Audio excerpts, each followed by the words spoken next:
Okay, so before we get started on our regulation of gene expression notes, ERA Operon in particular, I just want to talk about another. I posted 2 more assignments on Canvas. You'll be glad to know. So one is the next problem set. It's pretty easy. So if you look at it, it's more for fun, just a chance for you to go out and learn some of the cool things that people are doing with transgenics nowadays.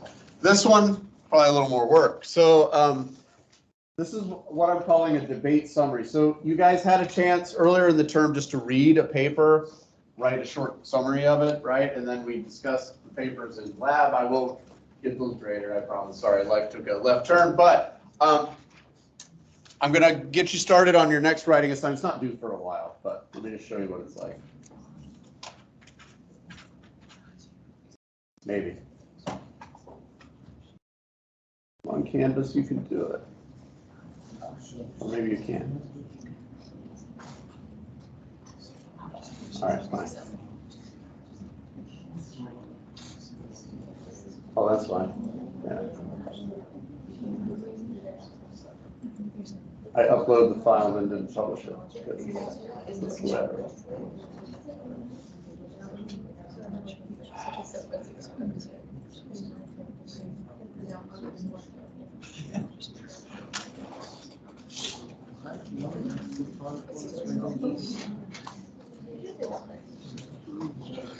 Boy, it really doesn't want me to look at this.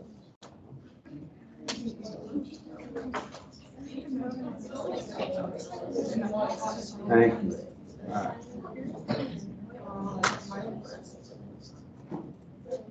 All right, here we go. So I knew there was an actual file there. Okay, so the way this assignment's going to work, you're going to actually have 2 papers that you're going to read. So the first one is from a group called the ENCODE Project. So basically this is a paper that was published in Nature about the functioning of the human genome. So the ENCODE Project was this project that was started after the Human Genome Project. So the Human Genome Project's job was to sequence the human genome.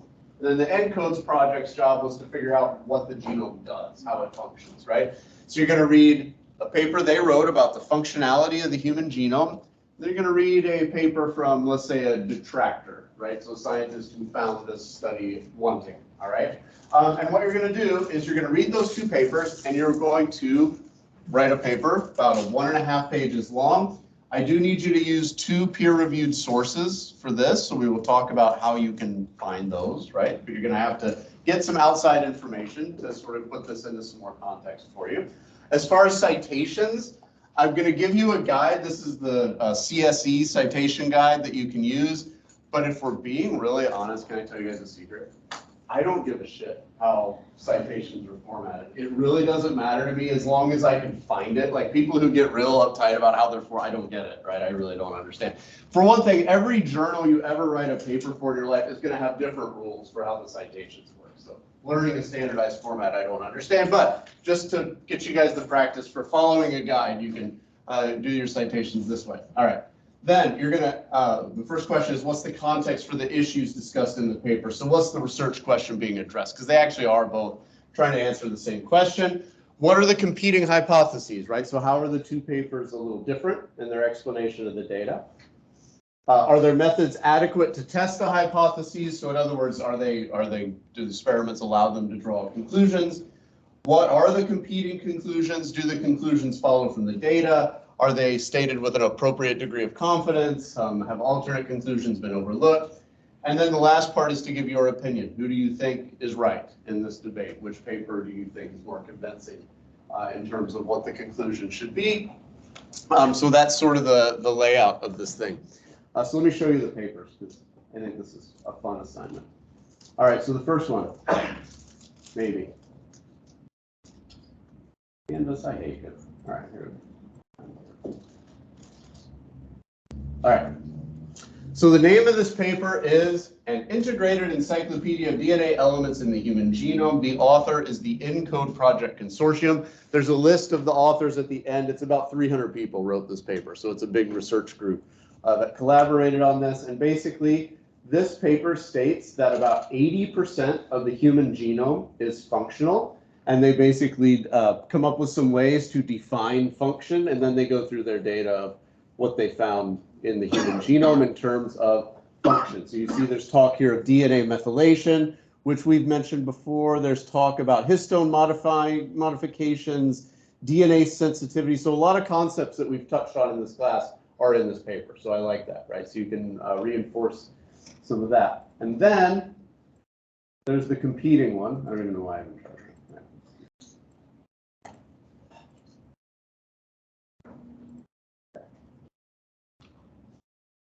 Okay, so here's the response paper on the immortality of television sets, function in the human genome according to the evolution-free gospel of ENCODE. This was written by a guy named Dan Grauer. Dan Grauer, you can look him up on Twitter. He's got an opinion about almost everything, and he's not shy about sharing it. He's also one of the leading evolutionary geneticists in the world. He wrote the textbook that I learned molecular genetics out of. So anyway, you get the idea. So anyway, you can read his refutation of the ENCODE paper. He clearly is not a fan. And it's always fun to read someone being very mean in very precise and excellent language. So there's that. I enjoy reading that. That paper is pretty entertaining, to be honest with you. All right, so you're going to read both those papers. You're going to sort of, I would take maybe 3/4 of a page to a page to sort of flesh out what the essential argument is, right, and what points are in favor of each side, and then save the last half a page or so for your opinion of the debate, right, and who you think is making the stronger point and why. Good. So again, the point of this, get you used to reading these kinds of things, and this one requires you to take it a little further than the last assignment. Rather than just summarizing, you have to actually offer your opinion, right? Go out on a limb a little bit, although there's no wrong opinion, right? So it's not really that risky, but feels risky. All right. So, by the way, the transgenic problem set. So what the problem set is I just ask you to find a fun example of transgenic. So a transgene is a gene from one species that you put in a different species for some purpose. So for example, you could have fish that glow in the dark because they've got a jellyfish gene in them. So anyway, you can find some example. I'm not encouraging everyone to pick the spider pig because that would be boring, but I'm just saying there is a spider pig. So you can go look that up and read about spider pigs, right? So has anyone seen the Simpsons movie? All right, so there really is a spider pig, and that makes me happy. So check it out. All right, so let's talk about, we talked about the lac operon last time, right?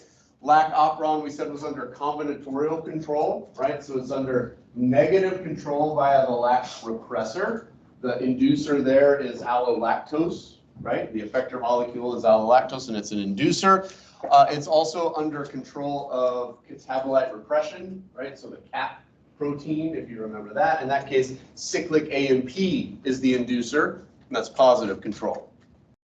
The ERA operon is a different operon. So again, we're in bacteria, so multiple genes forming a polycistronic mRNA under control of one promoter. So let's look at the diagram of the ERA operon for just a second. So you've got several ERA-O sequences designated. Anyone want to guess what an ERA-O is? What kind of sequence is O standing for? Thinking back to the lac operon. There's the promoter, and then there's the operator, right? So those are the operators. So there's more than one operator. There's the ERA-I site. Okay, so the ERA-I site is a site where you can, again, bind proteins. It's also a gene that codes for this ERA-C protein. There's a CAP site, so this is also under catabolite repression.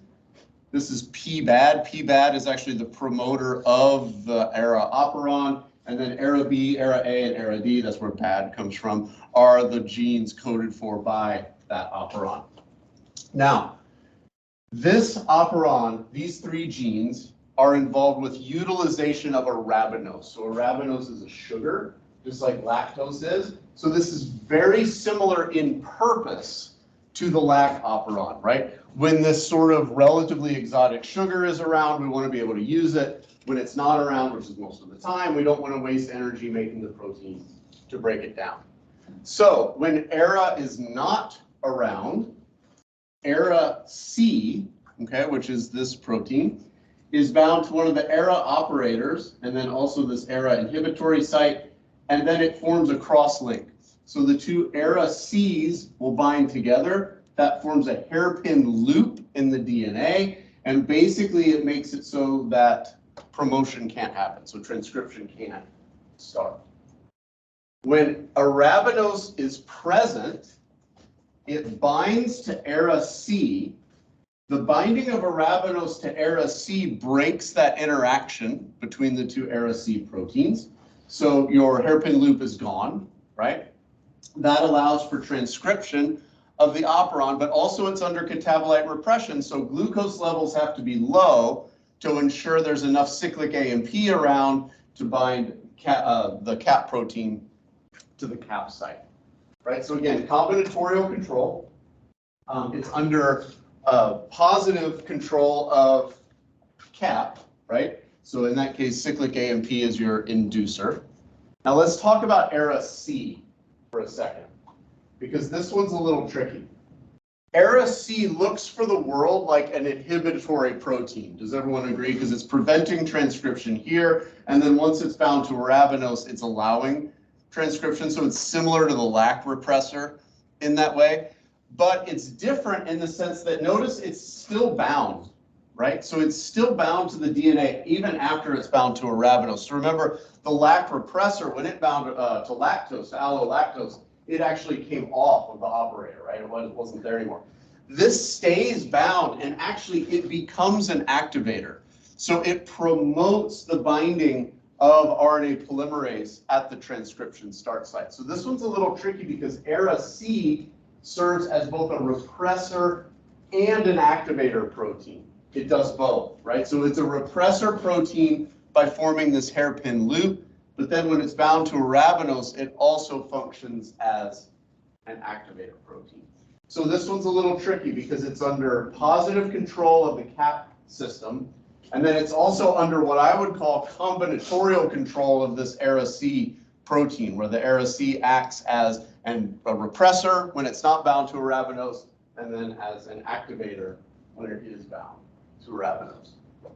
So that's the ARA operon. So pretty similar to the LAC operon. The only difference being the way the repressor works, right, is a little bit different. Okay. Now we have one that is totally different. And this is the TRP operon. The TRP operon is involved with producing tryptophan. What is tryptophan? No. It's tryptophan. Besides being the thing in turkey that makes you sleepy, supposedly. What is it actually? It's an amino acid. Okay, good. So here's the question, and this is, we'll explain why this operon is a little different than the LAC and the ARA operons. Where are organisms like E. coli going to get their amino acids? Interesting question, right? So there are 20 amino acids. You use those amino acids to build your proteins, but if you're a bacteria, where are those amino acids coming from? Yeah, so they can come from what are called exogenous sources. They can come from the environment, from your food, basically, right? But if you aren't bringing them in through your food, what's the alternative? Let's say the only food available is glucose, right? So glucose is not protein, so it's not going to have tryptophan in it. But what could you do? Can you produce tryptophan from other precursor molecules, possibly? Does everyone get what I'm saying? So if you've learned about biosynthesis of amino acids, like in biochemistry, there are intermediates, for example, in the Krebs cycle, right, that can get siphoned off and converted into various amino acids. So some amino acids you can make internally. Some amino acids you can bring in with your diet. Most amino acids you can do either or, right? So you can either bring it in exogenously from the outside, or you can make it from the building blocks you're bringing in from other molecules. So the TRP operon regulates the production of tryptophan. So think about that for a second. When do you want to make tryptophan? When there is tryptophan around or when there isn't tryptophan around? When there isn't, right? So it's different. Does everyone get how it's different from the sugar ones? Because the sugar ones, you're turning those genes on because something shows up in the environment you want to utilize, right? This, you are making something when it's absent from the environment. So when the thing, in this case tryptophan, is there, you want the system to be off rather than on. So the way that works is by a repressor protein. So you get your TRPR gene, which produces a repressor protein. If there is no tryptophan, the repressor protein is not bound, and transcription of the TRP operon goes ahead and you make tryptophan. When tryptophan shows up in the environment, it binds to the repressor and causes the repressor to bind at the operator. That prevents transcription. So this is negative control, because that's a repressor protein. The effector molecule, in this case, is tryptophan, and it is a co-repressor. So if you remember those terms, it's an effector molecule that is causing a repressor to repress, which makes it a co-repressor. All right. So again, just to make sure you understand the 10,000-foot view, the reason you're repressing this when there's tryptophan around is because there's tryptophan around. We don't need to make any more, right? When tryptophan is absent from the environment, then you turn the operon on because the purpose of the operon is to make tryptophan, right? So you want to make it when it's not available. Okay, so everyone get this regulatory protein mechanism for regulating the TRP operons. Pretty easy, right? So it's just kind of like those generic examples we did at the beginning of the note set of a co-repressor, right? Real similar. But, and this is where this gets fun. Everyone ready for this? I love this next thing. It's fun. Attenuation is another way that the TRP operon is regulated. And this system is bananas. I love these sort of Rube Goldberg style machines that you get in biology sometimes, which are just obviously crazily evolved. And yeah, it's a lot of fun. So anyway, here's the way attenuation works. To understand why this works, you have to understand how transcription and translation happen in prokaryotes. Just keep in mind this is a bacteria, right? So first of all, let's talk about eukaryotes for a second. Transcription happens where in eukaryotes? Where does transcription happen? Where in the cell? It's got to happen where the DNA is, which it's in the nucleus. Okay, good. But where does translation happen in eukaryotes? In the cytoplasm, or after revealing the signal peptide, right? The SRP signal could be in the ER, right? The rough ER is the other place you have translation. So they are separated spatially, right, by membranes. So the way this works in eukaryotes is you transcribe the gene in the nucleus, the mRNA gets shipped out to the cytoplasm, and then it gets translated. Okay, so they're separated in space. That's not true in bacteria because everything's happening in the cytoplasm. So transcription is happening in the cytoplasm, translation is happening in the cytoplasm. Okay, so think about this for a second. When you start transcribing a gene, one of the first things you're going to transcribe out here on the 5' end is that ribosomal binding sequence, right? Because that's and the 5' UTR, if you remember from the last unit. So what's going to happen as soon as that ribosomal binding site is revealed? Because you're in the same physical space with the ribosome. So what's going to happen? The ribosome is going to bind to this before it's even done being transcribed. So this is the weird thing. In bacteria and prokaryotes, transcription and translation happen simultaneously. Okay, so as RNA polymerase is transcribing a gene into mRNA, the ribosome has already attached to it and is translating it into protein before the transcription is even complete. They're happening at the same time. Everyone understand what I'm saying there? So because they're in the same physical space, they're happening as a chemical reaction and all the players are there, of course, they're going to happen at the same time. Now, what that means is you can get crazy systems like attenuation. So I want to draw your attention to this. This is what's called the attenuator sequence, right? So your ribosomal binding site is going to be over here somewhere. This is the start of your actual genes, right, that are coding for tryptophan production. And then you have this little sequence in between, which is called the attenuator.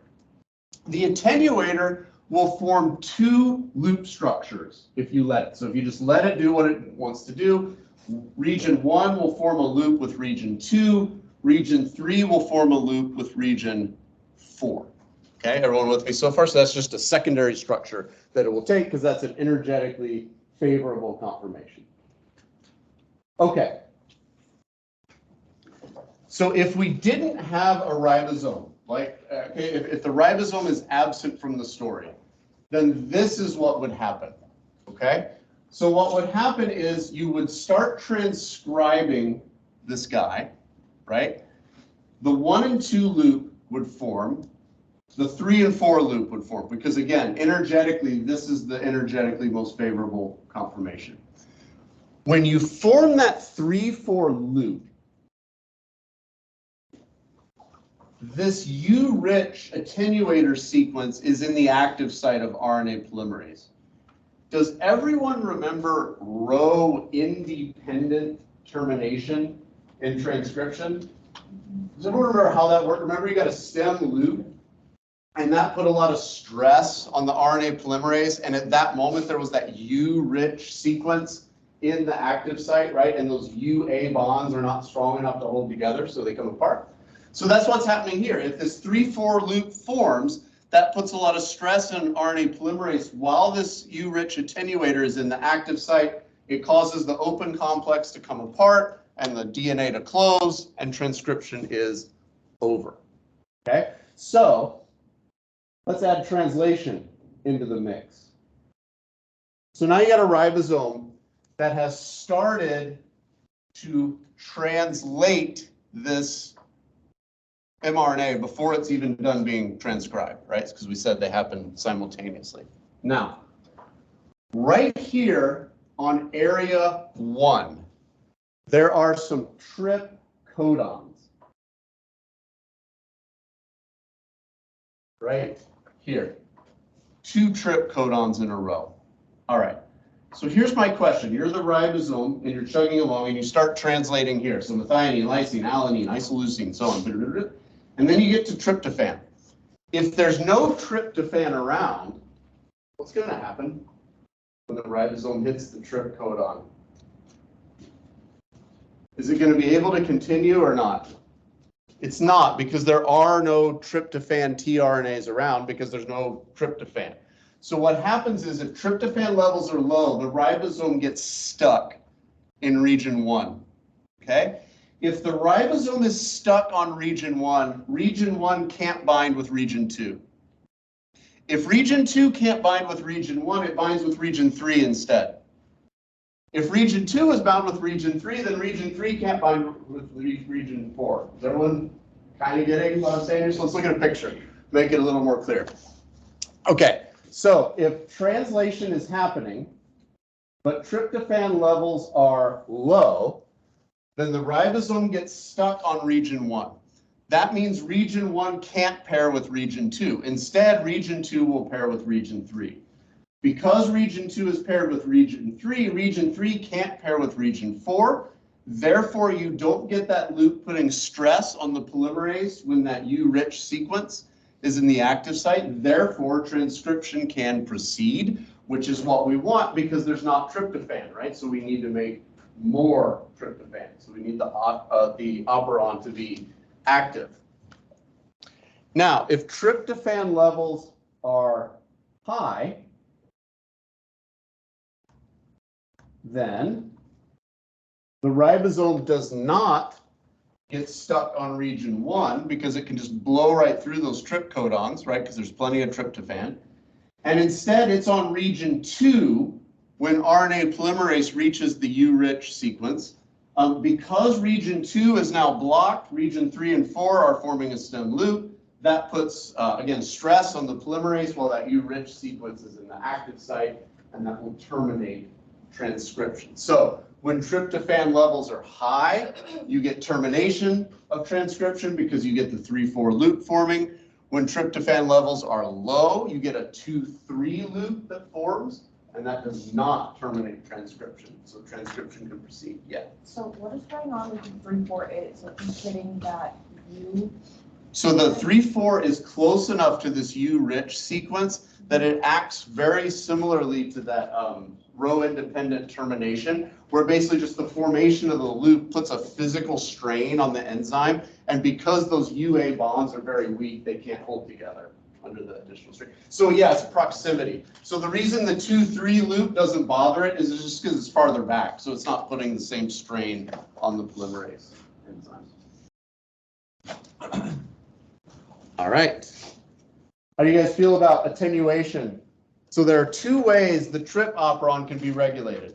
It gets regulated through a repressor protein, right, for which tryptophan is a co-repressor, or it can be regulated through attenuation, where basically the attenuator U-rich sequence terminates transcription when tryptophan levels are high. But when tryptophan levels are low, transcription is allowed to proceed. Good? Everyone kind of okay with attenuation? I like this one. I like stuff like that. All right. Translational regulation. We're still in prokaryotes, right? So this is regulating the process of translation rather than transcription. One of the ways to do this is through what is called antisense RNA. So I don't know if you guys remember this, but the coding and template strands of the DNA are sometimes also called sense and antisense. So sense is the coding sequence, antisense is the sequence that's opposite or complementary of the coding sequence.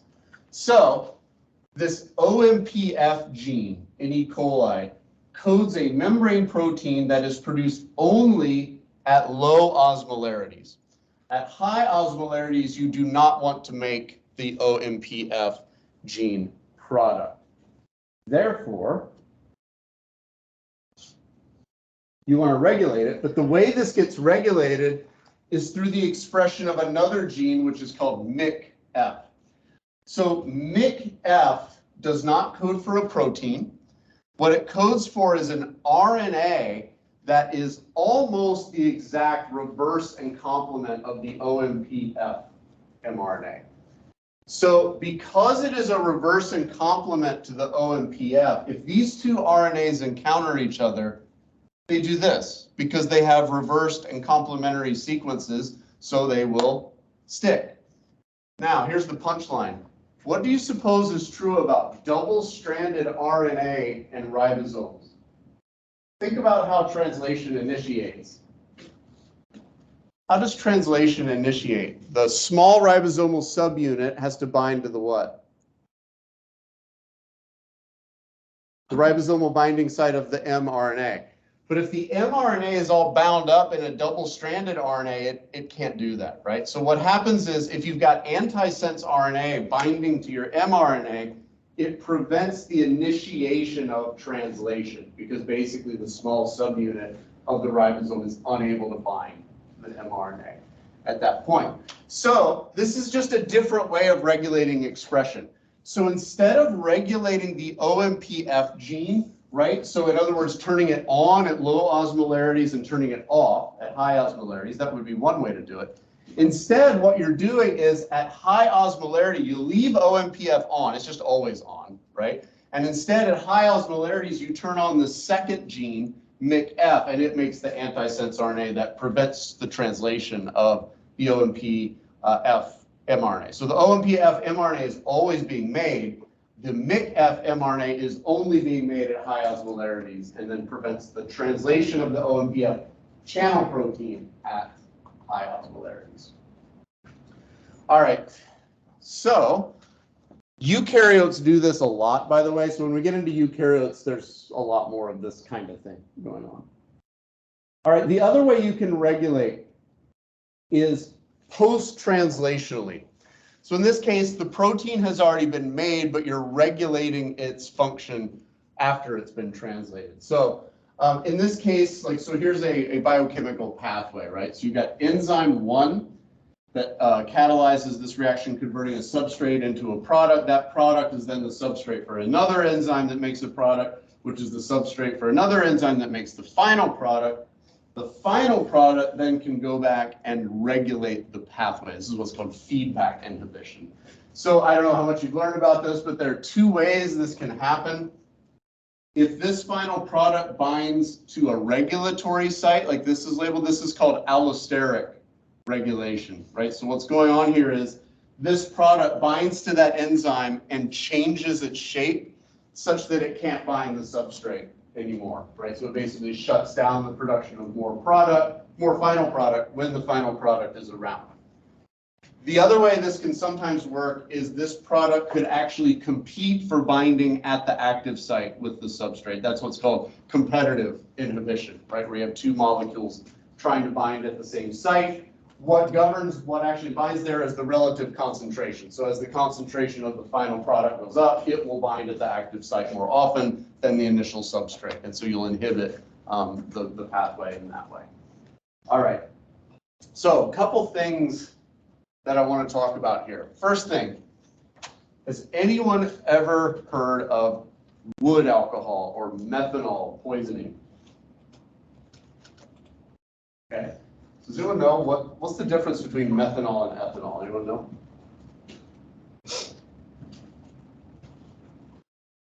So ethanol has an ethyl group attached to a hydroxyl group, right? Whereas methanol has a methyl group, so it's fewer carbon, has one less carbon, right, than ethanol. Does anyone know why we don't drink methanol? We drink ethanol instead?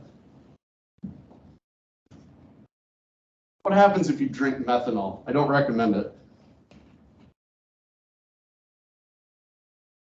It'll actually kill you, but before it kills you, what it will do is it will kill your optic nerve. It'll actually make you blind. So there's this old movie trope that I suspect very few people actually get. But if you ever watch an old movie that's set in Prohibition times, there will very often be moonshiners that are characters in the movie. Everyone knows what I'm talking about, right? So they get their stills set up in the woods making illegal whiskey. Well, if you watch some of these old movies, these old moonshiner woods guys are often blind. So why are they blind? I love this little nod to science in old movies. Isn't it like the distillation process? Correct. They're not distilling their alcohol correctly, right? So the way you're supposed to distill alcohol, you might have done distillations in organic chemistry, right? You heat the fluid until the alcohol vapors are coming off, and then you have sort of a condensation trap that will catch the alcohol but not the water. So you're condensing the alcohol. The problem is if you heat the alcohol too hot, you will actually break one of those carbon-carbon bonds in the alcohol, and you will get methanol in your collection tube instead of ethanol if you heat the mash too hot. So the inference is these guys making booze out in the woods don't know what they're doing. They're heating it too hot. They're making methanol, and it's making them go blind. All right. So that's a lot of rigmarole to get to my enzyme story. All right. So it turns out the way methanol hurts you is because it binds to the active sites of the enzymes that normally process ethanol in your body. But they prevent the enzymes from functioning. So then what happens is the methanol sort of lingers too long, it causes nerve damage and this kind of stuff. So given that it's a competitive inhibition, ethanol and methanol are competing for binding at the same active site of the enzyme. If you went into a hospital with methanol poisoning, what would they do to you? This is the craziest cure for anything I've ever heard. So remember, methanol binds to your enzyme bad. Ethanol binds fine, and they're competing with each other. So what's the cure? Yeah, they give you a huge dose of ethanol because what they want to happen is to have ethanol binding to the active sites of your enzyme rather than methanol. Yeah, so weirdly, the cure for methanol alcohol poisoning is more alcohol, but it's the right kind of alcohol. So anyway, kind of a weird story. But that's post-translational regulation. Okay, so now we're going to get into eukaryotes. Eukaryotes are more complicated when we talk about regulation, really for two reasons. First of all, as we mentioned, the processors are separated spatially. They're in different compartments, so that makes the process a little more complicated. The other thing that's going on in eukaryotes is there are more steps to be regulated, right? So remember, eukaryotes do RNA processing. So they remove introns, they splice together exons, they add caps and tails and all this sort of stuff. So there are just going to be sort of more steps that you can exert control on. So it's a little bit more complex in that way.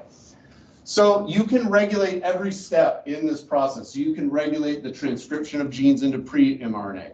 you can regulate the processing of pre-mRNA into RNA, the sort of intron removal and exon splicing. You can obviously regulate translation, and then there are also post-translational regulatory mechanisms too, just like in prokaryotes. So gene regulation is really necessary in eukaryotes for a couple reasons. First of all, because eukaryotes are usually multicellular, things like embryonic development are really controlled by control of gene expression. So if anyone has taken Dr. Bayshor's developmental biology class, it's really a genetics class in a lot of ways, because it's basically the genetics of how genes are expressed to form the complicated structure, which is an embryo, right? The other thing that's true is that in an adult multicellular eukaryote, each cell is expressing genes in a slightly different way because there are different tissue types in a multicellular organism, right? So your skin cells, your nerve cells, your muscle cells, so on, are all going to be expressing genes in a slightly different way, and that has to be controlled somehow. So now we get a slide with a bunch of terms. I know this is your favorite. So there are some differences in the terminology when you're talking about eukaryotic transcriptional regulators. But the big one is there are two categories of transcription factors in eukaryotes. There are general transcription factors. These are the ones that initiate transcription. They're the same for every gene. And then there are the regulatory transcription factors. Those are going to control the when, where, and how much of the product is made. Those are different between genes. So your general transcription factors you guys already learned about. Anyone remember the names? What's the general transcription factor that binds to the TATA box, for example? TF2D, good. Anyone want to guess what TF stands for? Transcription factor. Okay, so TF2D, TF2B, TF2H, all those would be general transcription factors. Same for every gene, just basically get transcription started at the transcription start site. Regulatory transcription factors are going to be things that either encourage or discourage the formation of the general transcription factors, right? So if you are sort of encouraging the general transcription factors to bind, you're going to increase expression. If you're discouraging them from binding, you're going to decrease transcription. Regulatory transcription factors are proteins. These are trans elements because they come from elsewhere in the genome. But they recognize cis elements, which are located near the gene that's being regulated. Those sequences are called response elements, control elements, regulatory elements. It all means the same thing. It just depends on what website or what paper or book you're reading. Basically, this is the key word. Whenever you see element, you know that is a piece of DNA and it's going to bind a factor. So trans elements are usually called transcription factors because they're proteins that come from elsewhere. Cis elements are usually called elements. That's what the transcription factors bind to. The binding of the proteins to the elements affects transcription. So if it increases the rate of transcription, then the protein is called an activator. So the transcription factor is called an activator. And the element that it binds to is called an enhancer. So an element that binds an activator protein is an enhancer. An element that binds a repressor protein is a silencer. So again, these terms are a little confusing, but a silencer is the DNA element that binds a repressor protein.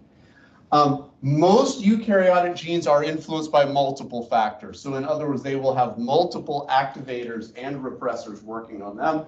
That is called combinatorial control. And it depends on the mix of transcription factors, how the actual expression comes out.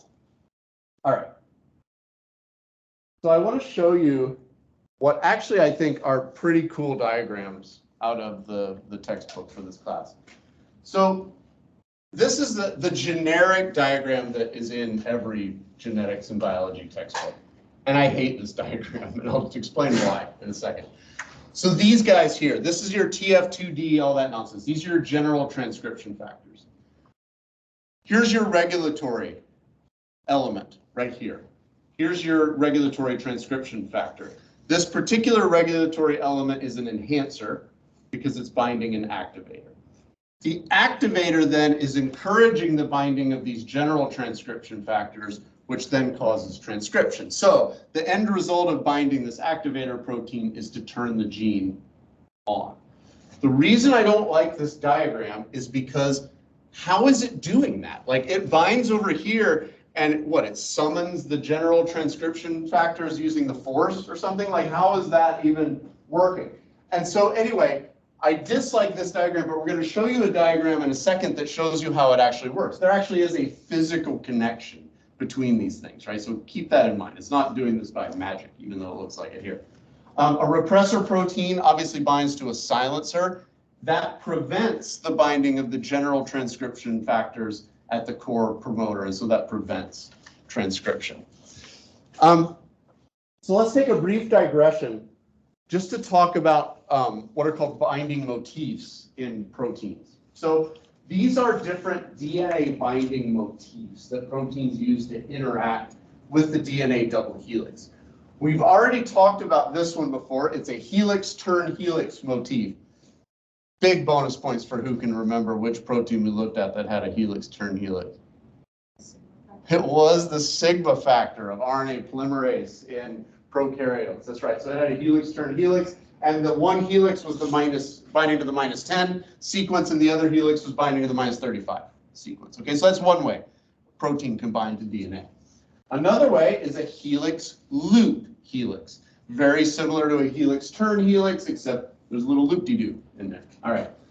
You can also have what's called a zinc finger. So a zinc finger is this structure where you get some helices and beta sheets held together by zinc ions, and they can interact with DNA grooves as well. And then this one is called a leucine zipper. So basically you get two helices interacting with the DNA. They then get connected back to a larger globular protein through a long coil of leucine amino acids. All right, so why do I bring this up? Well, we're going to look at a lot of proteins binding to DNA throughout this, this presentation, right? They're always going to be depicted as blobs and lines, right? So a blob coming down and just sticking to DNA. But keep in mind, what's being abstracted there is this level of detail. Okay, those proteins have little physical motifs that's allowing them to interact with certain sequences of DNA in a very specific way, right? And that's just being sort of abstracted out of the diagram. So I want to make sure we understand what's actually going on. Now, the other thing you can do with this is these motifs are pretty universal. So if I've got a gene and I don't know what its function is, it's a gene of unknown function, but I see it's got a leucine zipper motif in it. All right, I still might not know its function, but now at least I know what it binds to, which is DNA, right? So this protein binds to DNA. It's probably a regulatory protein of some kind. Yeah, you get the idea. Okay. So an enhancer, all right, so if you bind an activator to an enhancer, that will upregulate a gene. So upregulation means you're making more of the gene's product. In order for it to be considered upregulation, you want at least a 10-fold increase. So it's usually 10 to 1,000-fold increase by binding an activator. A silencer decreases the rate of transcription when a repressor binds to it. That's called downregulation. Okay, so obviously you're going to decrease the transcription by 10 to 1,000-fold. Many response elements are orientation independent or bidirectional. So can anyone take a guess what that means? So if I'm a repressor protein binding to a silencer, what does it mean that I'm directionally independent or bidirectional? I can affect genes that are downstream from where I'm binding, but also genes that are upstream from where I'm binding. So basically what that's saying is that when these things bind, these activators and repressors, they're basically activating or repressing genes that are near to them, and it doesn't necessarily mean that it's the gene just downstream. It could be that these are binding downstream of a gene. Sometimes these even bind in like introns to affect transcription. It's not unheard of. But normally they're, I mean, if we're being honest, normally they're upstream of the promoter. That's the most common place, but you can find them other places too. And it's not that weird to find one regulatory element controlling more than one gene. That's also true. All right, so here's the diagram I like better in terms of this particular concept. So here you have your core promoter. There's TF2D, right? That's our general transcription factor. So a repressor protein prevents that from binding and therefore represses transcription. An activator protein encourages its binding and therefore encourages transcription. Okay, but how is it doing it? Well, it's doing it through something like this. So they're giving a sort of the old college try for depicting what that might look like. So in this case, here's your enhancer and binding an activator protein. How is it encouraging this? Well, through some other molecules, right? So there has to be some physical interaction. So normally there's like a secondary structure to the DNA, and there will be multiple protein-protein interactions forming a bridge between the enhancer and the actual TF2D. This is kind of funny because the repressor diagram looks exactly the same, because all you're doing is trying to show that, okay, how is this repressing? Well, it's repressing through something, right? Some physical contact, most likely that's just blocking this sequence, right? And preventing the binding of TF2D, either through secondary structure of the DNA or by binding a different protein there or something, right? Anyway, but there's an intermediary, a mediator that has to be involved. All right. So let's talk about transcription factors in eukaryotes. We could have a whole class on transcription factors in eukaryotes. There's so much known about this. So what we're going to do instead is look at some examples, and we're going to look at examples that fit into sort of the three most common ways that eukaryotic genes get regulated. So the three most common ways they get regulated is through hormones. Okay, that's really common. Another way is through dimerization, so the formation of a transcription factor dimer, or phosphorylation, so the adding of phosphate groups or the removal of phosphate groups from transcription factors. So in general, how does this work? Well, a hormone is like an effector molecule, right? So it's going to bind to some transcription factor and then have an effect. Dimerization, normally these kinds of transcription factors function as a dimer. They do not function as single units, right? And their dimerization can be controlled. Normally, phosphorylated transcription factors are active. Unphosphorylated transcription factors are inactive, although that's not always true. It can be the reverse, where phosphorylated ones are inactive and unphosphorylated ones are active. But that's a very common way to control transcription factors. So let's look at an example of one of these, two of these actually. And this is the regulation of gene expression in mammals by glucocorticoid hormones. So here's your glucocorticoid hormone here. Can anyone tell by its structure what kind of hormone that is? It's a steroid. So this is a steroid hormone. Okay, first thing. So you've got this steroid ring structure, right? Here's the receptor for the glucocorticoid hormone. Notice that the receptor is in the cytoplasm of the cell and not on the membrane. That's a little bit weird, but it makes sense when you think about what glucocorticoids are like. So what is that hormone? What chemical properties is it going to have?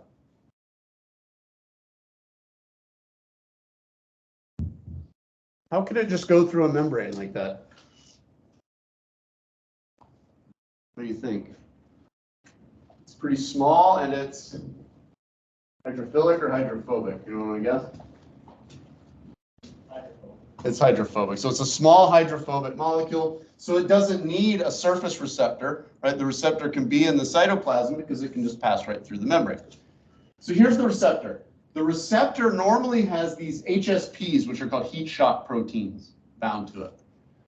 When the glucocorticoid hormone binds to the receptor, it displaces those heat shock proteins off. So it binds, that changes the shape of the receptor, that displaces the heat shock proteins, and it allows two of these receptor sequences to form a homodimer. Now, even cooler, before they form the homodimer, the removal of those HSP proteins revealed an NLS. NLS is a nuclear localization signal. So that's a post-translational sorting signal that we looked at when we talked about translation. So two things are happening. First of all, you're revealing the NLS, so this thing's going to go to the nucleus, you're also opening up the dimerization site so they can form a homodimer. So now your homodimer can bind to the GRE, which is the glucocorticoid response element, and turn the target gene on, right, in response to the hormone. So that's an example of a hormone response. It's also an example of dimerization. So you actually got two of those motifs in the same sort of regulatory pathway. All right. Next one.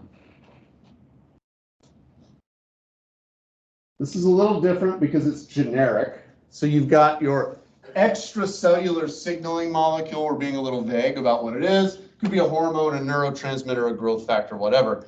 In this case, it is not small and hydrophobic, so it needs a membrane-bound receptor because this ligand cannot just pass into the cell, right? So it needs something on the surface of the cell to bind to it.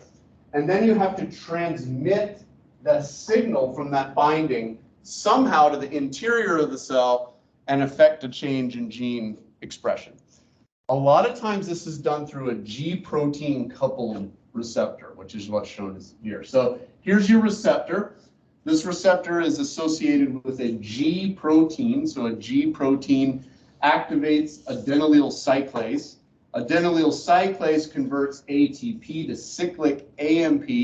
This is your secondary messenger. So basically these kinds of systems, the reason cells use them is, okay, you've got this thing on the outside that can't get inside, but you need to detect when it's around. So basically this system is making it so cyclic AMP levels go up when this thing, whatever it is around, right? So it's a way of getting a signal into the cell without getting the molecule itself into the cell.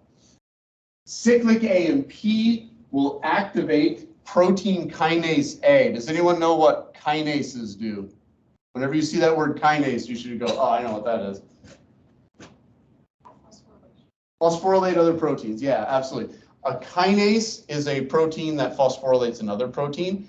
A kinase is a protein that phosphorylates a protein that phosphorylates another protein. A protein kinase, it gets mad. Like there are ones with like 5 or 6 kinases, and it's like some weird logic game. I don't know. Anyway, all right. Anyway, once protein kinase A is active, it's going to phosphorylate these Krebs proteins, which are normally inactive in terms of being transcription factors. That activates them, and anything that has a Krebs protein response element will be turned on.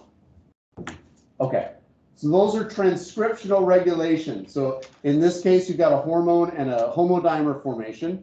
In this case, you've got a hormone or some other signal, a homodimer formation, and a phosphorylation governing transcriptional regulation. All right. Let's talk about DNA methylation for just a second. We've talked about this earlier in a couple different contexts, right? We talked about it in terms of regulating the timing of E. coli division, if you remember that. So there were those GATC islands that had to get methylated. We talked about this with genomic imprinting, right? Where you have monoallelic expression of either the paternal or the maternal allele, and that's governed by DNA methylation. So DNA methylation causes changes in chromatin structure that usually, not always, but usually silences gene expression. So if a piece of DNA has become methylated, that usually will turn its expression off. So again, this is a different way to regulate expression. This is carried out by an enzyme called DNA methyltransferase, which, as the name implies, transfers methyl groups to DNA. So it makes it become methylated, or it can also transfer methyl groups off of DNA and make it unmethylated. So in vertebrates and plants, many genes contain what are called GPC islands near their promoters. GPC islands are differentially methylated DNA, right? So they're areas of DNA that can be methylated or not. They usually contain a high number of these GPC methylation sites. In housekeeping genes, these are almost always unmethylated because housekeeping genes, remember, are essential for survival. So you don't ever want to turn them off. Therefore, their promoters are always unmethylated, or their GPC islands near their promoters are always unmethylated. In tissue-specific genes, right? So genes that are expressed in the liver, but not the heart, right? The intestines, but not the brain, whatever the case may be. They may be silenced by the methylation of these GPC islands. So you get what's called differential methylation, right? Where in some cells, you're going to have these areas methylated, other cells not, right? Depending on if you want the genes expressed or not. Methylation, how does it work? Well, two ways. First of all, methylating DNA affects the way the DNA interacts with proteins, right? So it might affect the binding of those transcription factors we were talking about. And then the other thing it does is the methylation of these GPC islands causes compaction of the chromatin. So it causes euchromatin to become more like heterochromatin, right? It causes chromatin compaction. So to illustrate the first point, in this example, you have a activator protein binding to an enhancer, but this enhancer sequence is in a CPG island. If that were true and it were methylated, it might inhibit the binding of the activator, right? So in this case, unmethylated DNA would be transcribed, but methylated DNA would not. Now, the reason I said earlier that methylation almost always silences DNA is because what we're going to see on the next slide. If it's just a question of how the DNA interacts with proteins, you could see how methylation might actually turn a gene on if this were a repressor, right? And you were preventing the binding of a repressor. Does that make sense? Then you might actually turn a gene on. But the reason methylation almost always silences a gene is because of this. All right, so once you methylate one of these GPC islands, it actually causes the binding of a protein called the methyl GPC binding protein. So there are these proteins that preferentially bind to methylated DNA. They will then attract a protein called histone deacetylase. Anyone want to guess what histone deacetylase does? It causes compaction. How? What is it doing to the histones? It's removing acetyl groups. That makes the histone proteins more hydrophobic, right? And so when they're more hydrophobic, they're trying to turn inward to get away from the aqueous environment that they're in. So the DNA ends up getting compacted really, really tightly, okay? So what methylating these GPC islands ends up doing, in addition to affecting the binding of activator proteins at enhancers, it may actually cause the DNA to become more compacted through modification of histone proteins, at least indirectly. And then if you guys remember in genomic imprinting, when we talked about the maintenance of methylation, right? In that case, like maybe during oogenesis, methylation gets always removed, but in spermatogenesis, it always gets added. So same thing here, if you've got methylated DNA, after it gets copied, it's what's called hemimethylated, right? If you want the DNA to continue to be methylated, you have to add more methyl groups, right? But this is also an opportunity sometimes to remove the methylation. Methylation is not permanent, right? It's a way to sort of temporarily change the expressivity of the DNA. Now, one thing I will point out, does everyone remember way back when we talked about genomic imprinting, I mentioned that there are these weird studies where people's experiences affect their traits, right? And you get these weird things like if your father was starving when he was 11 years old, you can never have a heart attack. There's weird stuff like that, right? They think the reason those weird correlations exist is because of methylation maintenance, right? So the idea is that if you have an experience, especially a traumatic experience, it's been shown that may alter the methylation pattern of your DNA. That methylation pattern, at least in the short run, can get maintained, and so it's possible it's even heritable across generations, which is why your parents' experiences might actually influence your traits. Slightly, right? For most traits, that's not how it works, but there are these certain exceptions, which are pretty interesting. All right. We've already talked about this, but I like that we're going to put some more levels of sort of flesh on it. So this is, what you're looking at here is alternative splicing. So we talked about this when we talked about why there are introns. So does anyone remember what alternative splicing means?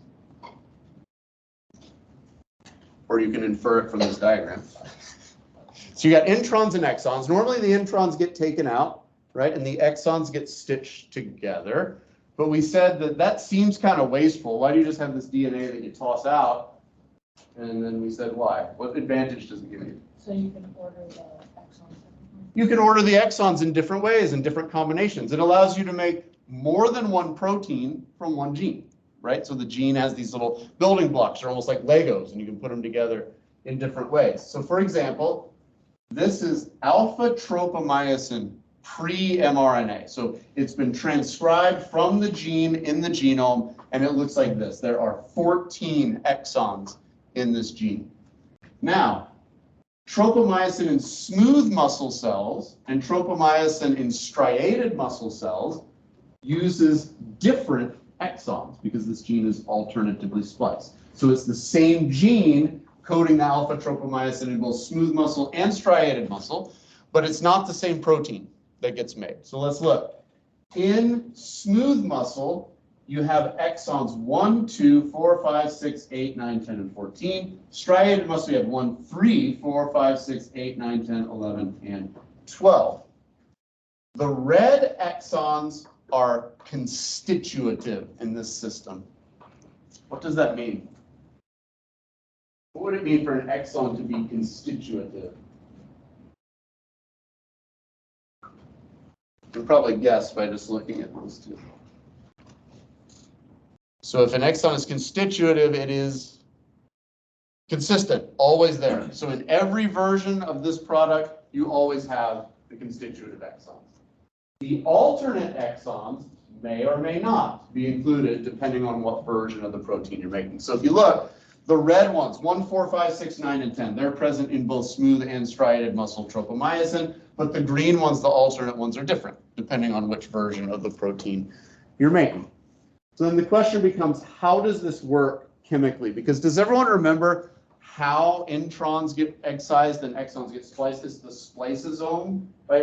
So there's a recognition process of the 5' splice site, the 3' splice site, there's the branch site. We formed a little lariat. Is this all sounding kind of familiar, hopefully? Okay, so let's look at how this works on that level.